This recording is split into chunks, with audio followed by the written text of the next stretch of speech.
Hi friends, welcome back to చక్కరిష్ట YouTube channel అండి. ఈరోజు నేను మీ ముందరికి గోరుచిక్కుడుగాయి పచ్చి కొబ్బరి పచ్చిమిర్చి కాంబినేషన్ సూపర్గా ఉంటుందండి. ఈ కర్రీ వచ్చేసి ఎవరు తిన్నోళ్ళు కూడా లొట్టలు వేసుకుంటూ తింటారనమాట. అన్నంలోకి చపాతీలోకి సూపర్గా ఉంటాయి. ముందుగా గోరుచిక్కుల్ని కడిగేసుకొని వాటిని చిన్నగా కట్ చేసేసుకోవాలన్నమాట. ఇది అయితే మంచి ఫైబర్ కంటెంట్ కర్రీ అండి, చాలా బాగుంటుంది.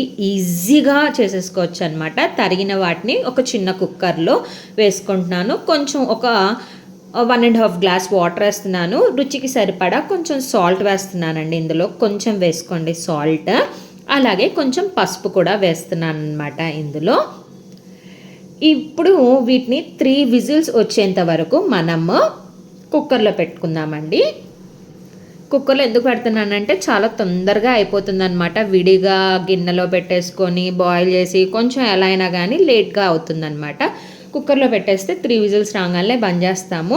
ఇప్పుడు వచ్చేసి హడావిడి బిజీ షెడ్యూల్స్ కదండి, అందుకనమాట కుక్కర్ పెట్టాను కదా. 3 విజిల్స్ వచ్చేలోపు మనము పచ్చి కొబ్బరి పచ్చిమిరపకాయలండి వీటిని మిక్సీ పట్టుకుందాం. ముందుగా కొబ్బరిని చిన్న చిన్న ముక్కలుగా కట్ చేసుకోవాలి. మిర్చి కూడా అండి. కొబ్బరి ఎక్కువ లైక్ చేసేవాళ్ళు కొంచెం కొబ్బరి ఎక్కువ వేసుకోండి. ఇందులో కొంచెం ఉప్పు వేస్తున్నాను, ఎందుకంటే కొబ్బరి మనకి కలర్ మారకుండా ఉంటుందన్నమాట. వీటిని మెత్తడ్గా పేస్ట్ చేసేసుకుందాం. కొంచెం పలుకులుగా అయినా పర్లేదన్నమాట. ఈలోపు మనం తాలింపు పెట్టేసుకుందామండి. కొంచెం ఒక 2 స్పూన్స్ ఆయిల్ వేసేసుకొని అందులో మినపప్పు, జీలకర్ర, ఆవాలు, తాలింపు గింజలు అనమాట. కొంచెం కరివేపాకు కూడా వేస్తున్నాను అనమాట. మనకు విజిల్స్ అయితే వచ్చేసాయండి. విజిల్ కూడా అయిపోయిందనమాట. ఇదిగోండి తీసేస్తున్నాను.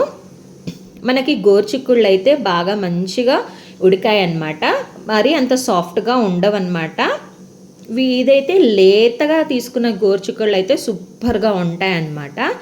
వాటర్ అంతా డ్రైన్ చేసేసి ఆ చిక్కుడుకాయలని ఇందులో వేస్తున్నానండి. ఇప్పుడు మనం ఇందాక కారం పట్టుకున్నాం కదా, ఆ పచ్చి కొబ్బరి పచ్చిమిర్చి కారం ఇదిగోండి ఇందులో వేస్తున్నాను అనమాట. బాగా కలదిప్పుకోవాలన్నమాట. పచ్చి కొబ్బరి స్మెల్ అనేది పోయేంత వరకు. ఇదిగోండి అంతే.